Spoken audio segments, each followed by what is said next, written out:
কলকাতা হাইকোর্টের নির্দেশে যে 25,753 জন শিক্ষক এবং অশিক্ষক কর্মী চাকরি হারিয়েছেন তাদের এপ্রিল মাসের বেতন দেওয়া হবে।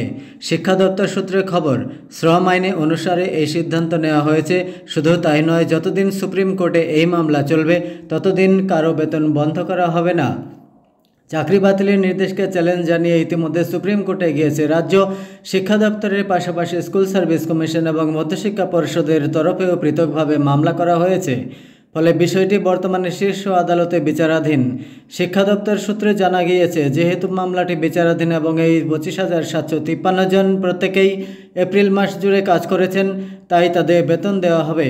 শ্রম আইন অনুসারে কেউ কাজ করলে তার উপযুক্ত পারিশ্রমিক দিতে হয়।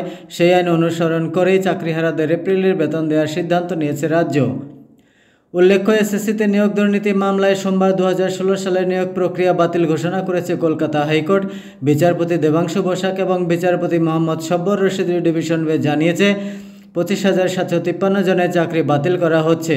যারা মেয়াদোত্তীর্ণ প্যানেল থেকে চাকরি পেয়েছিলেন, যারা সাদা খাতা জমা দিয়ে চাকরি পেয়েছিলেন, তাদের সম্পূর্ণ বেতন ফেরত দিতে হবে। বছরে 12% হারে সুদসহ এই বেতন ফেরত দিতে হবে। পাশাপাশি এই মামলায় সিবিআইকে তদন্ত চালিয়ে যেতে বলেছে আদালত। প্রয়োজনে কেন্দ্রীয় সংস্থা সন্দেহভাজনদের হেফাজতে নিয়ে জিজ্ঞাসাবাদ করতে পারবে।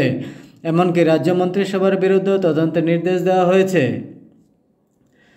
হাইকোর্টের এই নির্দেশকে চ্যালেঞ্জ করে বুধবার সুপ্রিম কোর্টে মামলা করেছে রাজ্য সরকার।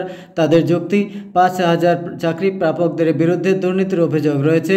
সেক্ষেত্রে বাকি 20,000 শিক্ষক এবং অশিক্ষক কর্মী কেন ভুক্তভোগী হবেন?